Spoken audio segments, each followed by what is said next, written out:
Crime and Punishment, Part 4, Chapter 5. When next morning at 11 o'clock, punctually Raskolnikov went into the Department of the Investigation of Criminal Causes and sent his name in to Porfiry Petrovitch, he was surprised at being kept waiting so long. It was at least 10 minutes before he was summoned. He had expected that they would pounce upon him, but he stood in the waiting room, and people, who apparently had nothing to do with him, were continually passing to and fro before him. In the next room, which looked like an office, several clerks were sitting writing, and obviously they had no notion who or what Raskolnikov might be. He looked uneasily and suspiciously about him, to see whether there was not some guard, some mysterious watch being kept on him, to prevent his escape. But there was nothing of the sort. He saw only the faces of clerks absorbed in petty details, and a few other people. No one seemed to have any concern with him. He might go where he liked for all they cared. The conviction grew stronger in him that if that enigmatic man of yesterday, that phantom sprung out of the earth, had seen everything, they would not have let him stand and wait like that. And would they have waited till he elected to appear at 11? Either the man had not yet given information, or simply he knew nothing, had seen nothing, and how could he have seen anything, and so all that had happened to him the day before was again a phantom, exaggerated by his sick and overstrained imagination. This conjecture had begun to grow strong the day before, in the midst of all his alarm and despair. Thinking it all over now and preparing for a fresh conflict, he was suddenly aware that he was trembling, and he felt a rush of indignation at the thought that he was trembling with fear at facing that hateful Porfiry Petrovitch. What he dreaded above all was meeting that man again. He hated him with an intense, unmitigated hatred, and was afraid his hatred might betray him. His indignation was such that he ceased trembling at once. He made ready to go in with a cold and arrogant bearing, and vowed to himself to keep as silent as possible, to watch and listen, and for once at least to control his overstrained nerves. At that moment he was summoned to Porfiry Petrovitch. He found Porfiry Petrovitch alone in his study. His study was a room neither large nor small, furnished with a broad writing table that stood before a sofa, upholstered in checked material, a bureau, a bookcase in the corner, and several chairs, all government furniture of polished yellow wood. In the farther wall there was a closed door. Beyond it there were no doubt other rooms. On Raskolnikov's entrance, Porfiry Petrovitch had at once closed the door by which he had come in, and they remained alone.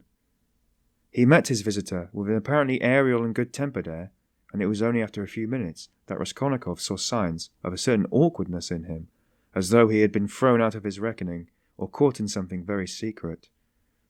"Ah, my dear fellow, here you are, in our domain," began Porfiry, holding out both hands to him. "Come, sit down, old man, or perhaps you don't like to be called my dear fellow. And old man. Tout court? Please don't think it too familiar. Here, on the sofa." Raskolnikov sat down, keeping his eyes fixed on him. In our domain, the apologies for familiarity, the French phrase tout court, were all characteristic signs. "He held out both hands to me, but he did not give me one. He drew it back in time," he observed suspiciously. Both were watching each other, and when their eyes met, quick as lightning, they looked away. "I brought you this paper, about the watch. Here it is. Is it all right, or shall I copy it again?" "What? A paper? Yes, don't be uneasy. It's all right," Porfiry Petrovitch said as though in haste, and after he had said it, he took the paper and looked at it. "Yes, it's all right. Nothing more is needed," he declared with the same rapidity, and he laid the paper on the table. A minute later, when he was talking of something else, he took it from the table and put it on his bureau. "I believe you said yesterday you would like to question me, formally, about my acquaintance with the murdered woman." Raskolnikov was beginning again. "Why did I put in 'I believe'?" passed through his mind in a flash. "Why am I so uneasy at having put in the 'I believe'?" came in a second flash, and he suddenly felt that his uneasiness at the mere contact with Porfiry, at the first words, at the first looks, had grown in an instant to monstrous proportions, and that this was fearfully dangerous. His nerves were quivering, his emotion was increasing. It's bad, I shall say too much again." Yes, there's no hurry, muttered Porfiry Petrovitch, moving to and fro about the table without any apparent aim, as it were making dashes toward the window, the bureau, and back to the table, at one moment avoiding Raskolnikov's suspicious glance, then again standing still and looking him straight in the face. His fat, round little figure looked very strange, like a ball rolling from one side to the other and rebounding back. "We've plenty of time. Do you smoke? Have you your own? Here, a cigarette," he went on, offering his visitor a cigarette. "You know I am receiving you here, but my own quarters are through there. You know, my government quarters. But I am living outside for the time. I have had to have some repairs done here. It's almost finished now. Government quarters, you know, are a capital thing. Eh? What do you think?" "Yes, a capital thing," answered Raskolnikov, looking at him almost ironically. A capital thing, repeated Porfiry Petrovitch, as though he had just thought of something quite different. "Yes, a capital thing," he almost shouted at last, suddenly staring at Raskolnikov and stopping short 2 steps from him. This stupid repetition was too incongruous in its ineptitude with the serious, brooding and enigmatic glance he turned upon his visitor. It stirred Raskolnikov's spleen more than ever, and he could not resist an ironical and rather incautious challenge. "Tell me, please," he asked suddenly, looking almost insolently at him, and taking a kind of pleasure in his own insolence. "I believe it's a sort of legal rule, a sort of legal tradition, for all investigating lawyers to begin their attack from afar, with a trivial, or at least an irrelevant subject, so as to encourage, or rather to divert, the man they are cross-examining, to disarm his caution, and then all at once to give him an unexpected knock-down blow with some fatal question. Isn't that so? It's a sacred tradition mentioned, I fancy, in all the manuals of the art." Yes. Why, do you imagine that was why I spoke about government quarters, eh?" And as he said this, Porfiry Petrovitch screwed up his eyes and winked. A good-humoured, crafty look passed over his face. The wrinkles on his forehead were smoothed out, his eyes contracted, his features broadened, and he suddenly went off into a prolonged, nervous laugh, shaking all over, and looking Raskolnikov straight in the face. The latter forced himself to laugh too, but when Porfiry, seeing that he was laughing, broke into such a guffaw that he turned almost crimson, Raskolnikov's repulsion overcame all precaution. He left off laughing, scowled and stared with hatred at Porfiry, keeping his eyes fixed on him while his intentionally prolonged laughter lasted. There was lack of precaution on both sides, however, for Porfiry Petrovitch seemed to be laughing in his visitor's face, and to be very little disturbed at the annoyance with which the visitor received it. The latter fact was very significant in Raskolnikov's eyes. He saw that Porfiry Petrovitch had not been embarrassed just before either, but that he, Raskolnikov, had perhaps fallen into a trap, that there must be something, some motive here unknown to him, that, perhaps, everything was in readiness, and in another moment would break upon him. He went straight to the point at once, rose from his seat, and took his cap. "Porfiry Petrovitch," he began resolutely, though with considerable irritation, "yesterday you expressed a desire that I should come to you for some inquiries." He laid special stress on the word inquiries. "I have come, and if you have anything to ask me, ask it, and if not, allow me to withdraw. I have no time to spare. I have to be at the funeral of that man who was run over, of whom you know also," he added, feeling angry at once at having made this addition and more irritated at his anger. "I'm sick of it all. Do you hear? And have long been. It's partly what made me ill, in short," he shouted, feeling that the phrase about his illness was still more out of place. "In short, kindly examine me, or let me go at once. And if you must examine me, do so in the proper form. I will not allow you to do so otherwise. And so meanwhile, goodbye, as we have evidently nothing to keep us now." "Good heavens, what do you mean? What shall I question you about?" clucked Porfiry Petrovitch, with a change of tone, instantly leaving off laughing. "Please don't disturb yourself." He began fidgeting from place to place, and fussily making Raskolnikov sit down again. There's no hurry. It's all nonsense." "Oh no, I'm very glad you've come to see me at last. I look upon you simply as a visitor. And as for my confounded laughter, please excuse it. Rodyon Romanovitch? That is your name?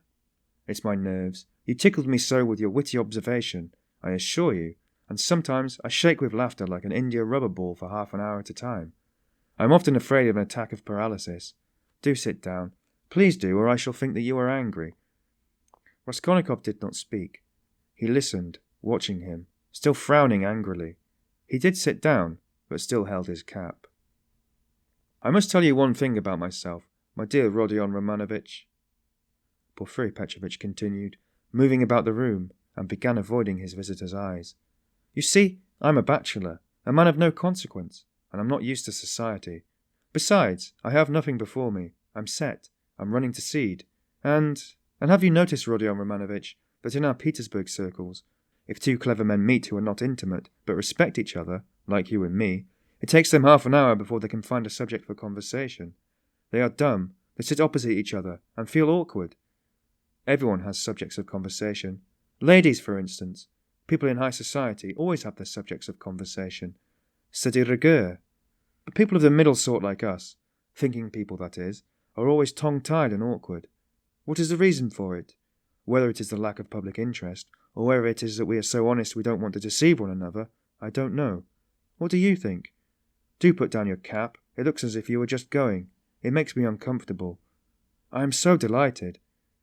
Raskolnikov put down his cap and continued listening in silence with a serious frowning face to the vague and empty chatter of Porfiry Petrovitch. "Does he really want to distract my attention with his silly babble?" "I can't offer you coffee here, but why not spend 5 minutes with a friend?" Porfiry pattered on. "And you know all these official duties. Please don't mind my running up and down. Excuse it, my dear fellow. I am very much afraid of offending you, but exercise is absolutely indispensable for me. I'm always sitting, and so glad to be moving about for 5 minutes.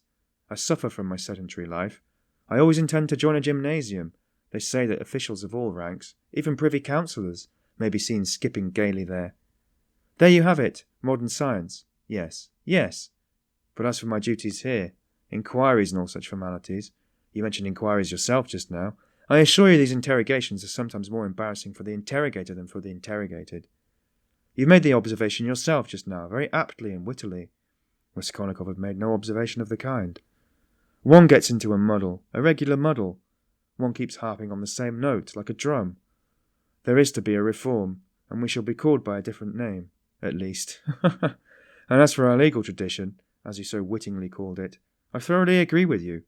Every prisoner on trial, even the rudest peasant, knows that they begin by disarming him with irrelevant questions, as you so happily put it, and then deal him a knockout blow. Your felicitous comparison. So you really imagine that I talked of my government quarters? You are an ironical person. Come, I won't go on. Ah, by the way, yes. One word leads to another. You spoke of formality just now. Apropos the inquiry, you know. But what's the use of formality? In many cases it's nonsense. Sometimes one has a friendly chat and gets a good deal more out of it. One can always fall back on formality, allow me to assure you. And after all, what does it amount to? An examining lawyer cannot be bounded by formality at every step. The work of investigation is, so to speak, a free art in its own way. Porfiry Petrovitch took breath a moment. He had simply babbled on, uttering empty phrases, letting slip a few enigmatic words, and again reverting to incoherence. He was almost running about the room, moving his fat little legs quicker and quicker, looking at the ground, with his right hand behind his back, while with his left he made gesticulations that were extraordinarily incongruous with his words. Raskolnikov suddenly noticed that as he ran about the room, he seemed twice to stop a moment near the door, as though he were listening. Is he expecting anything? You are certainly quite right about it, Porfiry began gaily, looking with extraordinary simplicity at Raskolnikov, which startled him and instantly put him on his guard. Certainly quite right in laughing so wittily at our legal forms. Some of these elaborate psychological methods are exceedingly ridiculous and perhaps useless, if one adheres too closely to the forms. Yes, I am talking of forms again. Well, if I recognize, or more strictly speaking, if I suspect someone or other to be a criminal, in any case entrusted to me, you're reading for the law, of course, Rodion Romanovitch. Yes, I was.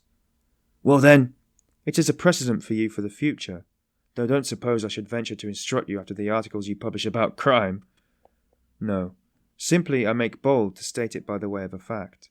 If I took this man for a criminal, why, I ask, should I worry him prematurely, even though I had evidence against him?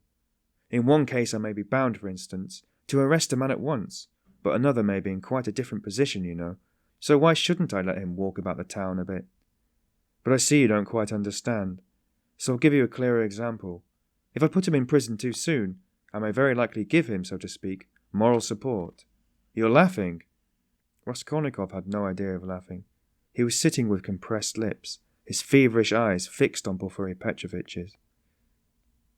"Yet that is the case, with some types especially, for men are so different. You say evidence. Well, there may be evidence, but evidence, you know, can generally be taken two ways. I am an examining lawyer and a weak man, I confess it. I should like to make a proof, so to say, mathematically clear. I should like to make a chain of evidence such as twice two are four. It ought to be a direct, irrefutable proof.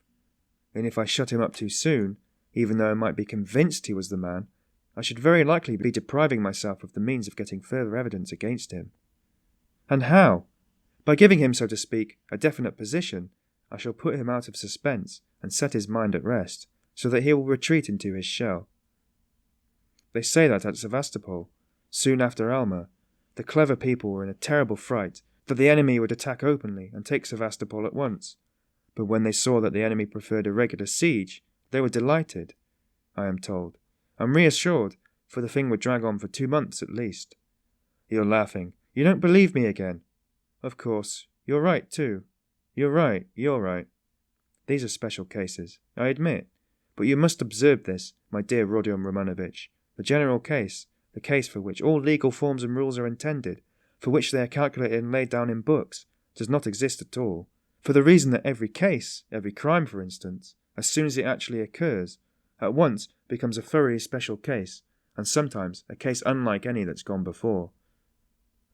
Very comic cases of that sort sometimes occur. If I leave one man quite alone, if I don't touch him and don't worry about him, but let him know, or at least suspect every moment that I know all about it, and am watching him day and night, and if he is in continual suspicion and terror, he'll be bound to lose his head. He'll come of himself, or maybe do something which will make it as plain as twice two are four. It's delightful. It may be so with a simple peasant, but with one of our sort, an intelligent man cultivated on a certain side, it's a dead certainty.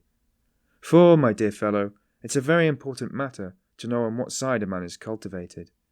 And then there are nerves. There are nerves. You have overlooked them. Why, they are all sick, nervous and irritable. And then how they all suffer from spleen. That, I assure you, is a regular gold mine for us. And it's no anxiety to me, his running about the town free. Let him walk about for a bit. I know well enough that I've caught him, and that he won't escape me. Where could he escape to? Abroad, perhaps? A Pole will escape abroad, but not he, especially as I am watching and have taken measures. Will he escape into the depths of the country, perhaps? But, you know, peasants live there, real rude Russian peasants. A modern cultivated man would prefer prison to living with such strangers as our peasants. But that's all nonsense, and on the surface. It's not merely that he has nowhere to run to, he is psychologically unable to escape me. What an expression. Through a law of nature he can't escape me if he had anywhere to go. Have you seen a butterfly round a candle? That's how he will keep circling and circling round me. Freedom will lose its attractions. He'll begin to brood. He'll weave a tangle round himself. He'll worry himself to death. What's more, he'll provide me with a mathematical proof, if I only give him a long enough interval, and he'll keep circling round me, getting nearer and nearer, and then flop. He'll fly straight into my mouth, and I'll swallow him, and that will be very amusing. You don't believe me? Raskolnikov made no reply. He sat pale and motionless, still gazing with the same intensity into Porfiry's face. It's a lesson, he thought, turning cold. This is beyond the cat playing with a mouse, like yesterday. He can't be showing off his power with no motive, prompting me. He is far too clever for that. He must have another object. What is it? It's all nonsense. My friend, you are pretending to scare me. You've no proofs, and the man I saw had no real existence. You simply want to make me lose my head, to work me up beforehand, and so to crush me. But you are wrong. You won't do it.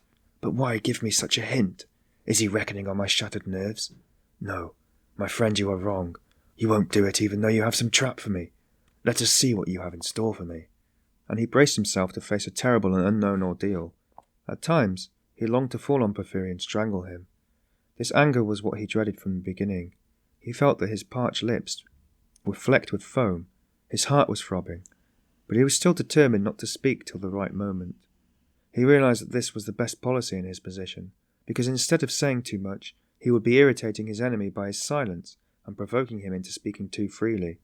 Anyhow, this was what he had hoped for. "No, I see you don't believe me. You think I am playing a harmless joke on you," Porfiry began again, getting more and more lively, chuckling at every instant, and again pacing round the room. "And to be sure, you're right. God has given me a figure that can awaken none but comic ideas in other people, a buffoon.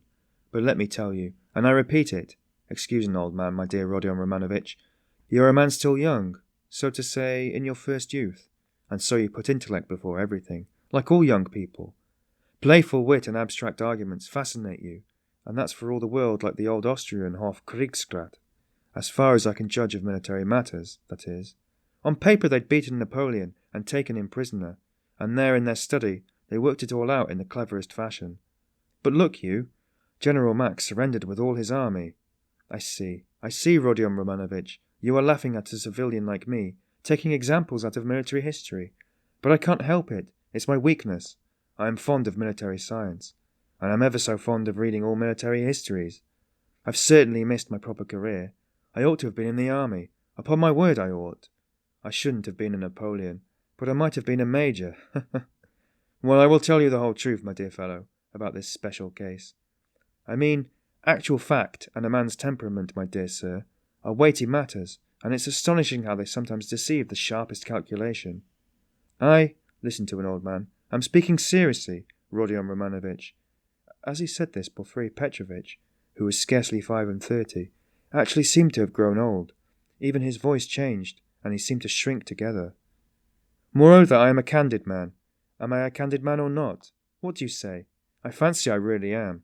I tell you these things for nothing, and don't even expect a reward for it.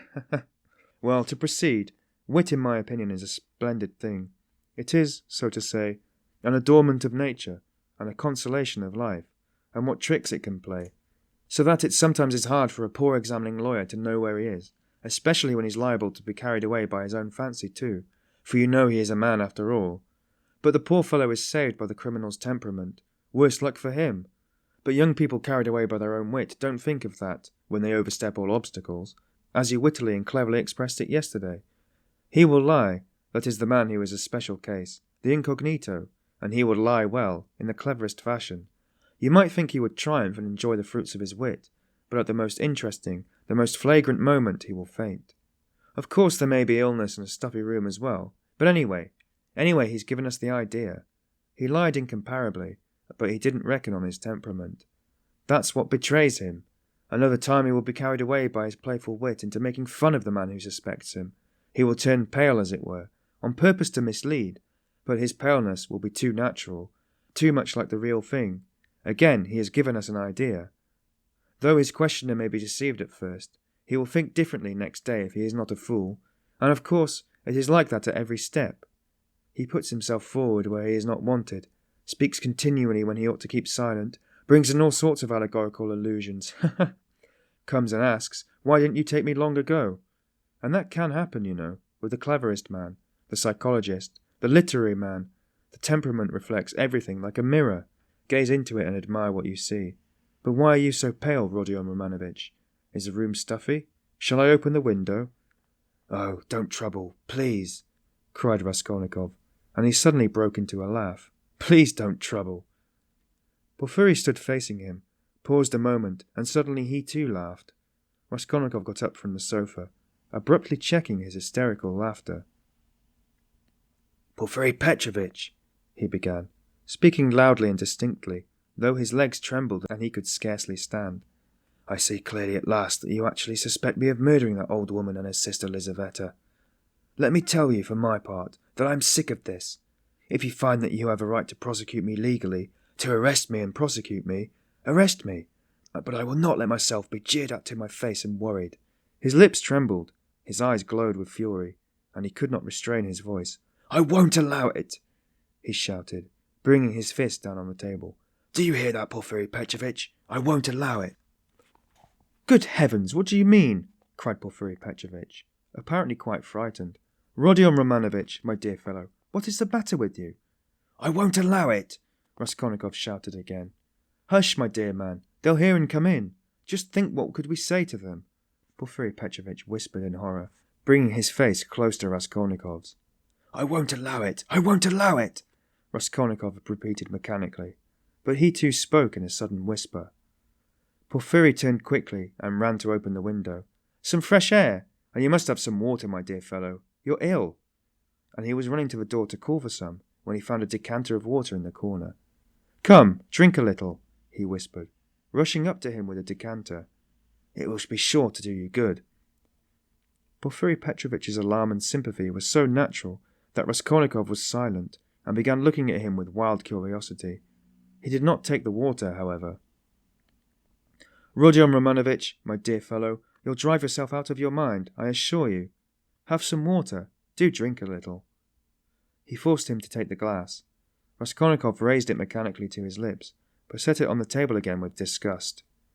"Yes, you've had a little attack. You'll bring back your illness again, my dear fellow." Porfiry Petrovitch cackled with friendly sympathy, though he still looked rather disconcerted. "Good heavens! You must take more care of yourself. Dmitri Prokofitch was here, came to see me yesterday. I know, I have a nasty ironical temper, but what people have made of it!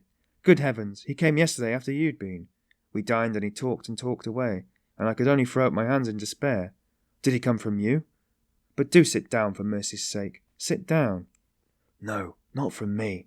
But I knew he went to you, and why he went," Raskolnikov answered sharply. "You knew?" "I knew. What of it?"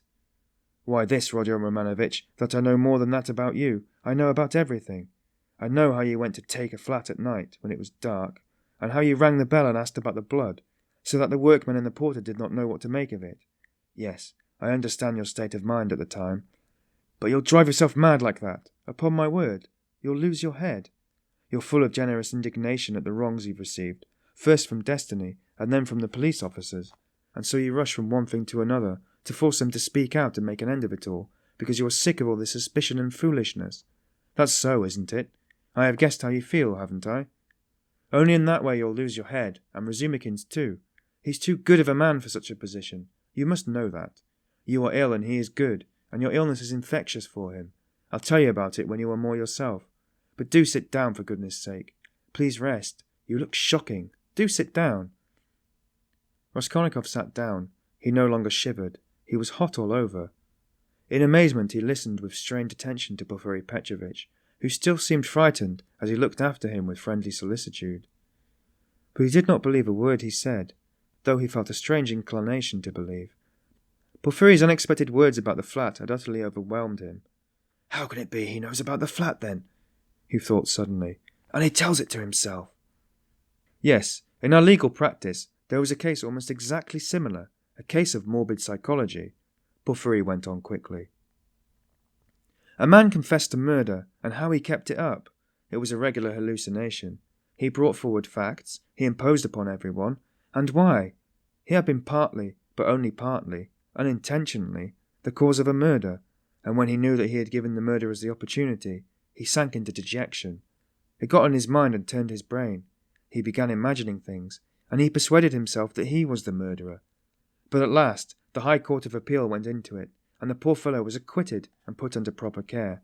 Thanks to the Court of Appeal, tut, tut, tut.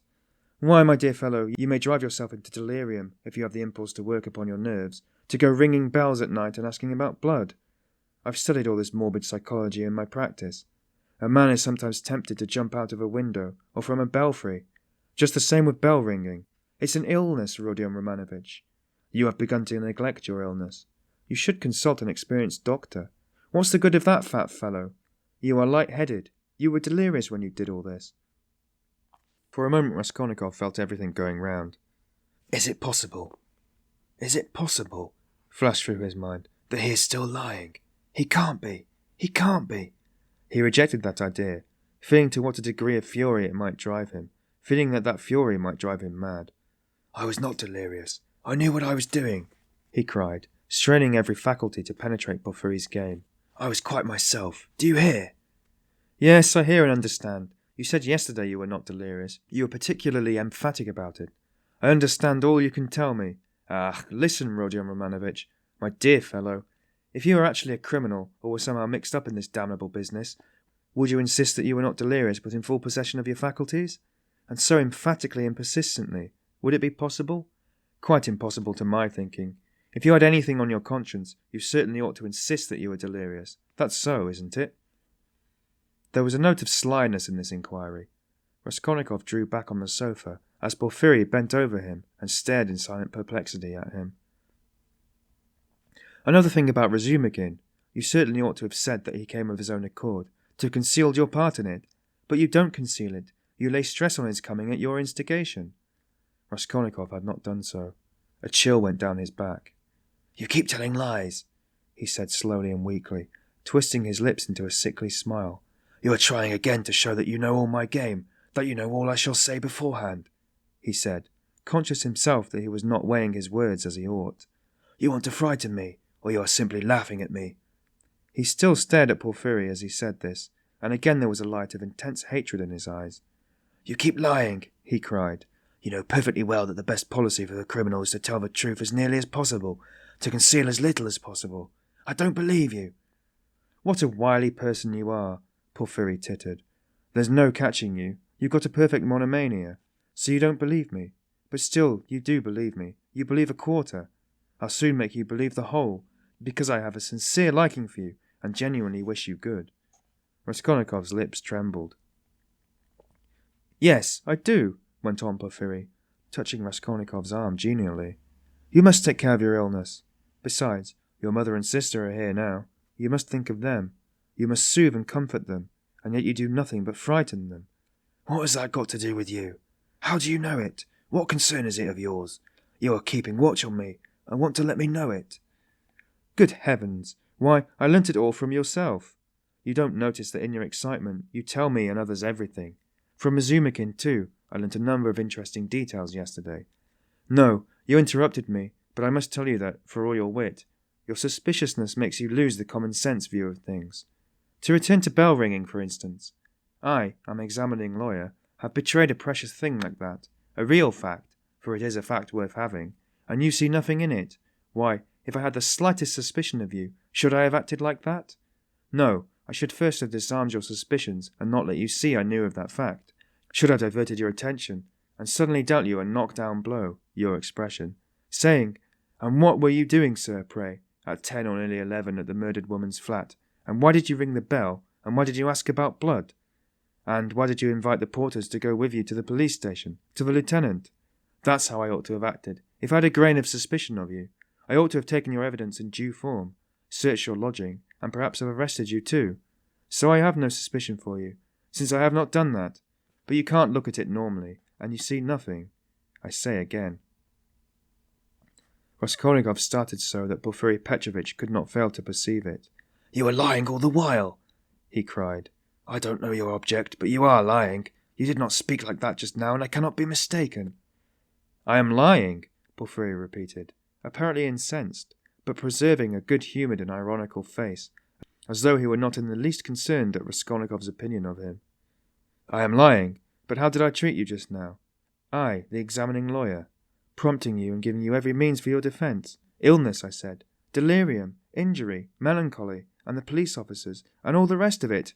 Ah, no, indeed, all those psychological means of defence are not very reliable, and cut both ways. Illness, delirium, I don't remember. That's all right. But why, my good sir, in your illness and in your delirium, were you haunted by just those delusions, and not by any others? There may have been others, eh? Raskolnikov looked haughtily and contemptuously at him. Briefly, he said loudly and imperiously, rising to his feet, and in so doing pushing Porfiry back a little. Briefly, I want to know, do you acknowledge me perfectly free from suspicion or not? Tell me, Porfiry Petrovitch. Tell me at once. Tell me once and for all, and make haste. What a business I'm having with you, cried Porfiry, with a perfectly good-humoured, sly and composed face. And why do you want to know? Why do you want to know so much, since they haven't begun to worry you? Why, you are like a child asking for the matches.